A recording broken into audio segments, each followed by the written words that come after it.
आप सभी लोग ताइक्वांडो के बारे में सुना होगा, मार्शल आर्ट के बारे में सुना होगा सभी लोग। आज मैं आप लोगों को एक व्यक्ति विशेष से मिलवाने जा रहा हूं, जिन्होंने झारखंड राज्य की ओर से पहला इंटरनेशनल प्रशिक्षक के रूप में ख्याति प्राप्त की है। जी हां, मैं आज आपको मिलवा रहा हूं अशोक सर से, जिन्होंने ताइक्वांडो में, इन्हें गुरु द्रोण भी कह सकते हैं झारखंड के लिए, ऐसी पदवी को हासिल किया है। इंटरनेशनल टीचर के रूप में ये झारखंड राज्य को भी गौरवान्वित कर रहे हैं। तो चलिए इनका स्वागत करते हैं। सर, हमारे इस चैनल में बहुत बहुत स्वागत है आपका।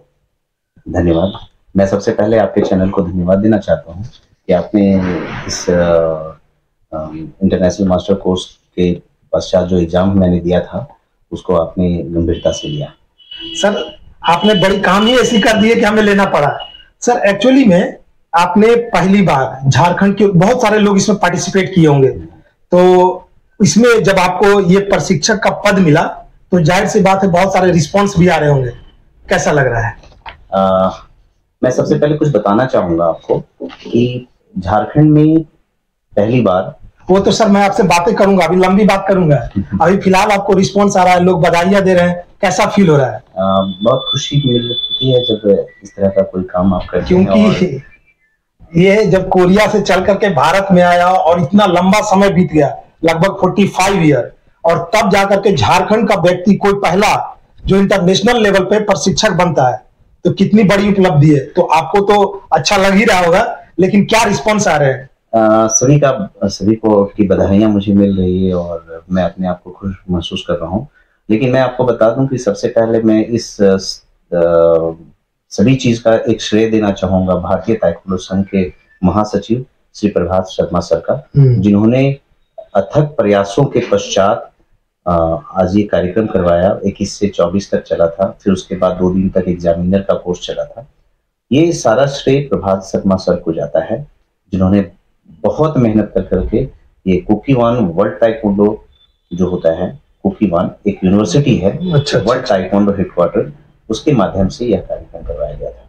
तो दोस्तों आपको बता दें कि एक कुकीवान करके वर्ल्ड ताइक्वांडो हेडक्वार्टर है जो कोरिया की है जी, उनके द्वारा इन्हें यह सर्टिफिकेट प्रोवाइड कराई गई है। और यह जो प्रतियोगिता हुआ था, ये ताना भगत स्टेडियम रांची में जो स्थित है खेलगांव में, वहीं पे हुआ था। ऐसा ही है ना सर? नहीं, ये प्रतियोगिता नहीं था, एग्जामिनेशन था। एक कोर्स था। और इस कोर्स के साथ साथ एक एग्जाम भी लिया गया था। अच्छा। जिसमें से हम 3 से 4 चरणों में हम लोगों ने एग्जाम दिया था, जिसमें फिजिकल था, पुमसे जहाँ पे एक होता है जो हमारा पुमसे होता है वो लिया गया, रिटेन का एग्जाम हुआ, तब जाकर करके उस तीनों चीजों में पास होने के पश्चात मुझे ये सर्टिफिकेट दिया। सर, कितने लोगों ने भाग लिया था? देखिए, इसमें 15 कंट्री के लोग आए थे। अच्छा। जिसमें इथियोपिया, जॉर्डन, भूटान, नेपाल और भी कई, कुवैत वगैरह के भी लोग आए थे। उसमें लगभग 167 प्रशिक्षक आए थे। अच्छा। और उस प्रशिक्षकों के बीच में मैं पास हुआ। और सर, झारखंड से कितने लोग थे? झारखंड से मैं इकलौता था। अच्छा, आप यहाँ से इकलौता थे। तो सर, इस प्रतियोगिता को पास करने के लिए इसमें कौन कौन से चरण थे जिन्हें आपको क्रैक करना पड़ा? मैंने अभी आपको बताया कि पहले फिजिकल होता है, फिर उसके बाद पुमसे का होता है, फिर उसके बाद उसकी परीक्षा ली जाती है, रिटेन में भी होता है और प्रैक्टिकल भी, दोनों मुझे बताना पड़ता है। और तब फिर जाकर करके वो उसकी परीक्षा लेने के लिए ग्रैंड मास्टर्स होते हैं जो आए थे। तो सर, ग्रैंड मास्टर होते हैं, तो इसमें सर जैसे कि आम जनता जो है, आम जनमानस, उनको सिर्फ लगता है कि जैसे हम लोगों की जो अपनी भावना है कि आर्ट है, ये एक तरह का आर्ट है जिसमें एक होता है कुंफू और कराटे और मार्शल आर्ट ताइक्वांडो। तो सर, इसमें क्या कुछ अंतर है या फिर कुछ सेम ही है? देखिए, मार्शल आर्ट्स में आज के समय में ताइक्वांडो का कोई सानी नहीं है। अच्छा। ताइक्वांडो में आज के समय में 5 सेकंड में आप 5 बार पलक नहीं झपका सकते हैं, और यहाँ पे ताइक्वांडो के एक्सपर्ट 22 से 28 किक चलाते हैं। अच्छा, मतलब हाथ और पैरों का इस्तेमाल ज्यादा है? जी बिल्कुल, लेकिन इसमें पैरों का इतना इस्तेमाल होता है, इतनी तेजी से, इतनी फुर्तीले बनते हैं कि 22 से 28 किक तो आराम से चला सकते हैं। तो सर, आप प्रशिक्षण भी देते हैं, आपकी एकेडमी भी चलती है, तो आपके यहाँ कितने बच्चे हैं? हमारे यहाँ पूरे कोडरमा जिला में अभी 2 से 2,500 बच्चे सीख रहे हैं। और हम लोग अभी प्रेजेंट में? हाँ, अब कई स्कूलों में है, डीएवी है, मॉडर्न पब्लिक स्कूल है। मॉडर्न पब्लिक स्कूल की डायरेक्टर श्रीमती संगीता शर्मा, वो जब से स्कूल खुला है तब से उन्होंने हमें मतलब आप वहां पे जाते हैं, बच्चों को प्रशिक्षण देते हैं जी। सर, तो जो बच्चे होते हैं उसमें कोई एज लिमिट है क्या कि इतने साल के बच्चे ही पहले सीख सकते हैं बेसिक लेवल? मैं बीच में एक चीज और बताना चाहूंगा, जो बात आपकी छूट गई जी। मैं आपको बताऊं कि कोडरमा जिला पिछले 20 से 22 सालों से हम लोगों ने नेशनल पटल पे, राष्ट्रीय स्तर पर कई स्वर्ण पदक विजेता हमारे खिलाड़ी हैं। बहुत जिसमें गुलाम हुसैन है, दीपक कुमार है, प्रीति कुमारी है, पंकज कुमार है, विकास कुमार है, SGFI में हमारे मेडल हैं, CBSE में मेडल हैं, ऑफिशियल मेडल हैं। और इसके अलावे कई ऐसे बच्चे, गुलाम हुसैन तो है ही, उसने आज तक जो रिकॉर्ड बीट किया है 72,000 रुपए जो आर्ट एंड कल्चर डिपार्टमेंट से जो मिलता है स्कॉलरशिप, वो 72,000 का आज तक किसी भी कोडरमा में कोई भी खिलाड़ी उसको ब्रेक नहीं कर पाया। दूसरी बात, दीपक कुमार, विकास कुमार, ऐसे कर करके धीरज कुमार, कई ऐसे दिग्गज हैं जिन्होंने अपने आप को कोडरमा के साथ रह कर करके जिन्होंने अपने आप को स्थापित किया राष्ट्रीय स्तर पर। बिल्कुल, बहुत अच्छी बात है कि आप बच्चों को प्रशिक्षण दे रहे हैं और बच्चे अच्छा कर भी रहे हैं। और गुरु के लिए कहा जाता है कि जब बच्चे अच्छा करते हैं तो गुरु को सबसे ज्यादा खुशी होती है। तो आपको भी खुशी हो रही है, आपके चेहरे पे ये चीज झलक रहा है। बिल्कुल बिल्कुल। मैं आपको बता दूं कि हम लोगों ने एक नारा दिया है बेटियों के लिए, ताइक्वांडो सिखाओ बेटी बचाओ, ताइक्वांडो सिखाओ बेटी बचाओ। सर ने नारा दिया है, आप लोग भी सुनना कि ताइक्वांडो सिखाओ और बेटी बचाओ। ताइक्वांडो सीखने से बच्चे काफी सशक्त होते हैं, मजबूत होते हैं, निडर बनते हैं। तो हम लोगों का नारा उसी है के तौर पे है कि ताइक्वांडो सिखाओ बेटी बचाओ। और इसी तर्ज पे आज एक जीके में क्वेश्चन आता है कि पहला और दूसरा राज्य स्तरीय ताइक्वांडो प्रतियोगिता का कहाँ आयोजन किया गया था। अच्छा। तो वो कोडरमा आता है। पहला और दूसरा दोनों जो हुआ था वो कोडरमा में हुआ था। तो आप झारखंड राज्य के साथ साथ हमारे कोडरमा जिला को भी ऊपर ले जा रहे हैं। बिल्कुल सर, तो आपने एक बात वो छूट गई कि कितने एज के बच्चे इसमें पार्टिसिपेट कर सकते हैं बेसिक चीजों को सीखने के लिए? देखिए, जो बच्चे अच्छे से समझ सकते हैं, जिनके ऊपर थोपा नहीं जाए, उनकी जिम्मेदारी हो, ऐसा लगे कि नहीं हम कुछ बच्चे सीख रहे हैं, एंजॉय कर रहे हैं। मेरे पास तो कई बच्चे ऐसे थे जो 3 साल से बच्चे सीख रहे थे। 3 साल से? हाँ। और आज वो कई जगह पे है, कोई डॉक्टर है, कोई इंजीनियर है, कोई सर्विसेज में है, कोई पुलिस लाइन में है, कोई आर्मी में है। तो ऐसे कई बच्चे हैं, कई होनहार बच्चे हैं जो कि सिर्फ ताइक्वांडो में ना रह करके ताइक्वांडो के साथ साथ करते करते, जैसे लोग बोलते हैं पढ़ोगे लिखोगे होगे खराब, खेलोगे कूदोगे, पढ़ोगे लिखोगे बनोगे नवाब, खेलोगे कूदोगे होगे खराब। तो लेकिन आजकल ये गलत हो गया। अब उल्टा हो गया है। अब ये बदल चुका है, परिवेश बदल चुका है। बिल्कुल। अब लोग कहते हैं कि आप खेलोगे कूदोगे तो भी बनोगे नवाब। बिल्कुल, हर किसी में सर एक अलग यूनिक टैलेंट होता है, तो जिसमें जो टैलेंट है उसको निखारना चाहिए। और वो जो प्रशिक्षक होते हैं, शिक्षक होते हैं, गुरु होते हैं, वो बखूबी उसको देख लेते हैं, पहचान लेते हैं। सर, आप लड़कियों के लिए आपने कहा, ठीक है, तो आप लड़कों को भी सिखा रहे हैं। तो ये थोड़ा सा ये आपके पॉइंट से अलग हटके कि आखिर लड़कों में ये भावना क्यों आ रहा है कि लड़कों से बेटियों को बचाया जाए? ये भावना कहाँ से पनप रहा है? देखिए, मैंने इस कार्यक्रम के तहत एक और भी मैंने एक जोड़ा है जो मैं आपके साथ शेयर करना चाहूंगा। जी, जो कि बहुत ही इंपॉर्टेंट है। हमारी महिला अगर सशक्तिकरण की ओर ध्यान नहीं देंगी तो बच्चे अच्छे नहीं होंगे। यानी महिलाओं का सशक्तिकरण, सशक्त होने चाहिए। बिल्कुल।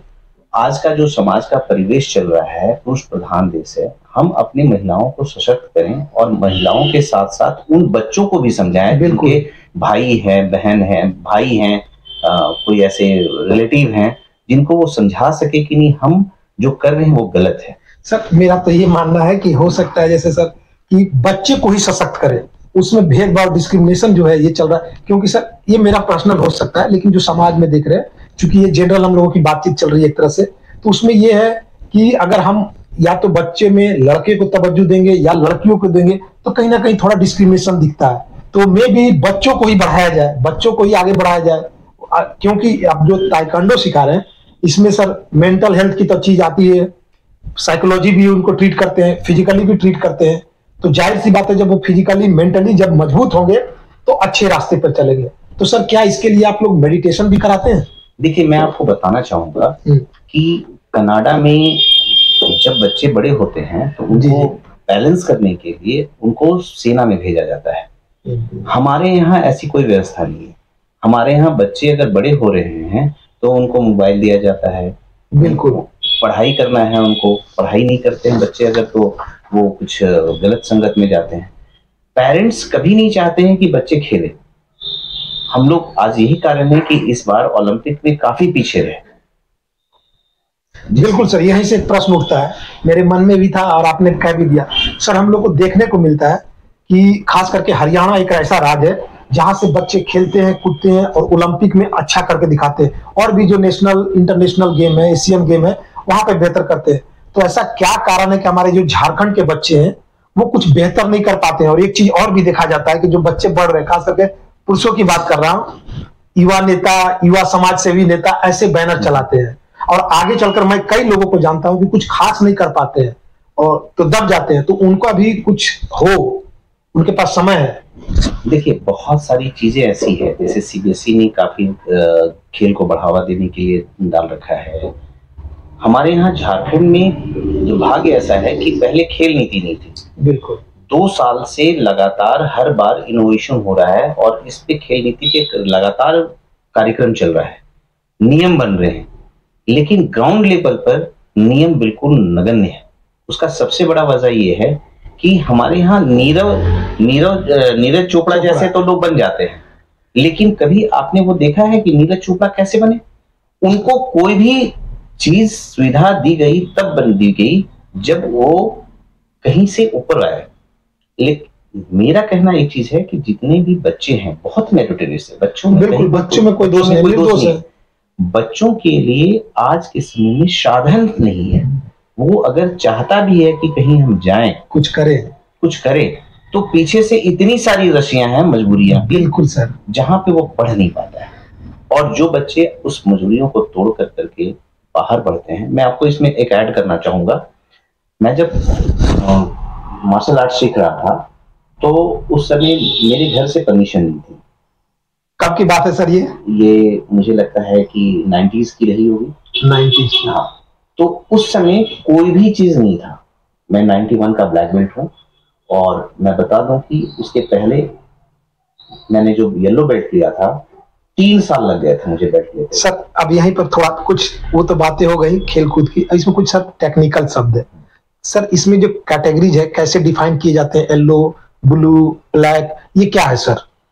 सबसे पहले व्हाइट एक बेसिक लेवल है, व्हाइट बेल्ट होता है, फिर येलो बेल्ट होता है, ग्रीन होता है, फिर उसमें ब्लू होता है, फिर रेड एंड ब्लैक बोलते हैं रेड बेल्ट के बाद, फिर उसके बाद ब्लैक बेल्ट। ब्लैक बेल्ट की जो डिग्री होती है वो साउथ कोरिया से आता है और वहीं से आपकी जो नीति और ये जो है वो तय होती है।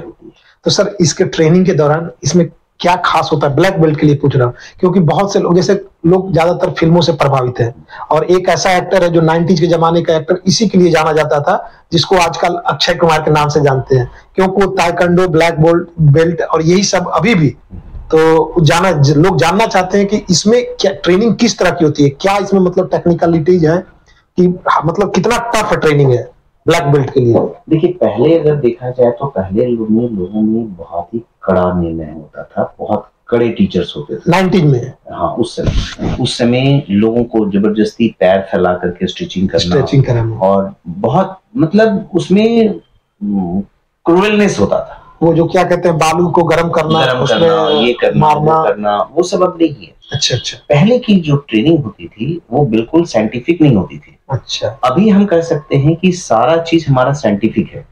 किस मैथमेटिक्स से मारना है, किस मतलब जैसे आपने देखा होगा, मैं आपको एक एग्जांपल देना चाहूंगा कि नीरज चोपड़ा जो आप भाला फेंकते हैं वो 45 डिग्री पे फेंकते हैं, 45 डिग्री से लेकर करके फेंकते हैं और तब जाकर करके उनका जो टारगेट होता है तब जाता है।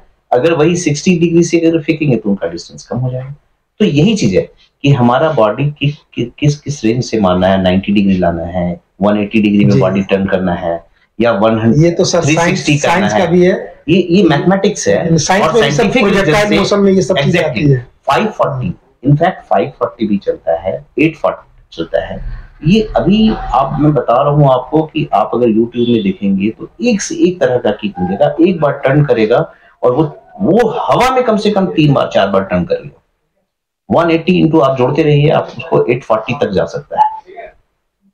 इस तरह की किक है।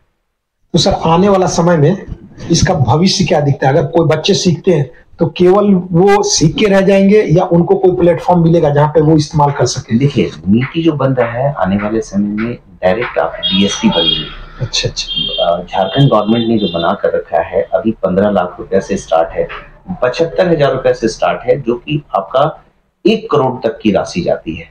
ये राशि आपको राष्ट्रीय स्तर से लेकर के national games, Olympic, world championship तक में जाता है। आपको आगे बढ़ना होगा, लेकिन मैं गुजारिश करना चाहूंगा सरकार से कि वो नीचे लेवल पे भी कुछ करें, ताकि बच्चों को जो खाने की चिंता, स्कूल के फीस की देने की चिंता, वो अपना बेहतर एफर्ट्स लगा रहे, लेकिन वो एफर्ट्स नजर नहीं आता है। सर ये तो हो गई बच्चों की और सीखने की। अब फिर से प्रशिक्षक की ओर बढ़ते हैं, जो आपने उपाधि प्राप्त करी है सर, उसमें वो जो डन होता है, first done, second done, third done, और उसके बाद वो 10 तक जाते हैं, तो ये क्या होता है? देखिए, पहला जो पड़ाव होता है वो मास्टर की डिग्री, असिस्टेंट मास्टर की डिग्री होती है, सहायक टीचर। जी बिल्कुल। वो ब्लैक बेल्ट फर्स्ट डन से, यहाँ पे ना साउथ कोरिया ने 3 रैंक बांट कर रखा है। जैसे ब्लैक बेल्ट फर्स्ट डन से लेके थर्ड डन तक एक रैंक, वो असिस्टेंट टीचर। दूसरा होता है 4th डन से 6th डन तक, वो मास्टर की डिग्री। और तीसरी होती है 7 डन से 9 डन का, वो होता है आपका ग्रैंड मास्टर। ग्रैंड मास्टर एक बहुत बड़ी उपाधि है, जो कि अभी इंडिया में गिने चुने लोग 2 4 5 ग्रैंड मास्टर। हाँ। और सर वो 10th डन की बात है। 10th डन जो है होता है, वो मरणोपरांत उनको सम्मान दिया जाता है, यानी कि 9 तक उनके जीते जी उनको प्राप्त कर सकते हैं, लेकिन 10वां एक ऐसा पड़ाव है जहां पे व्यक्ति जीते जी उसको प्राप्त नहीं कर सकता। मरने के बाद क्योंकि उनकी योगदान इतना अधिक होता है कि उन्हें वो सम्मान के रूप में दिया जाता है। ऐसा ही है सर? बिल्कुल। तो अभी जो व्यूअर्स देख रहे हैं, खास करके जो यंग लड़के देख रहे हैं, उनके गार्जियंस देख रहे हैं, उनसे क्या कहना चाहेंगे आप? देखिए, सबसे पहले मैं एक चीज बताना चाहूंगा आपके माध्यम से, आपके चैनल के माध्यम से। मार्शल आर्ट्स को लोग जो सोचते हैं कि बहुत टफ है, ऐसा बिल्कुल नहीं है।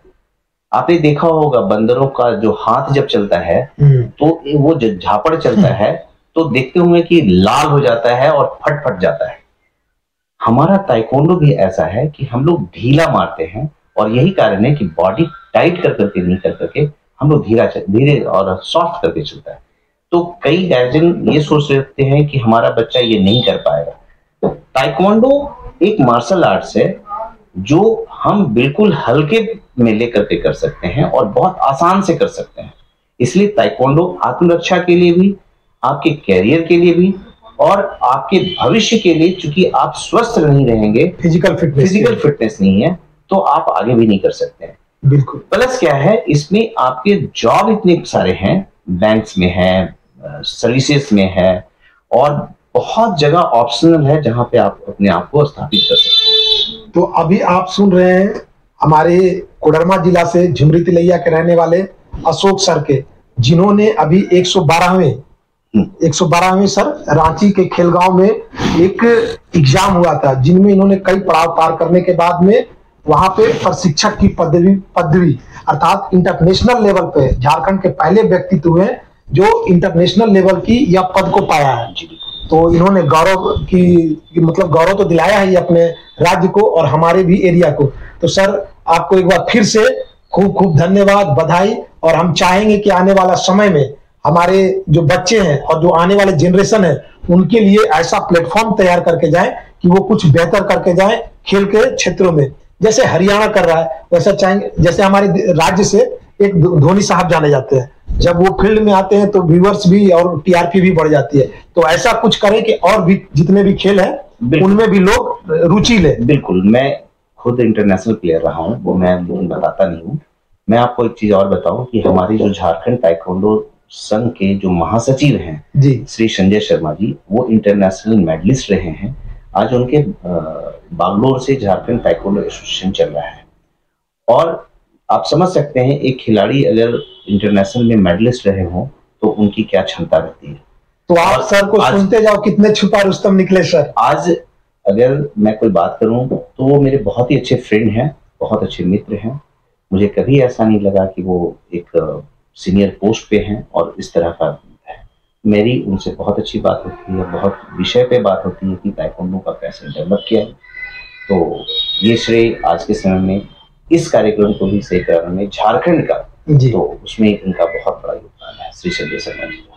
बिल्कुल सर, संजय शर्मा जी का भी योगदान है और आपका भी योगदान है, और कई ऐसे भी अभी पनप के आ रहे हैं, सामने आ रहे हैं, उनका भी योगदान चल रहा है। तो हमारे तरफ से भी और आपको भी, सभी को जो इस फील्ड से जुड़े हुए हैं, उनको ढेर सारी शुभकामनाएं, और हमारे देश को, राज्य को ऐसे ही आगे बढ़ाते रहे। तो फिर मिलते हैं ऐसे ही व्यक्ति विशेष के साथ कुछ खास मुलाकात के साथ। तब तक के लिए जय हिंद।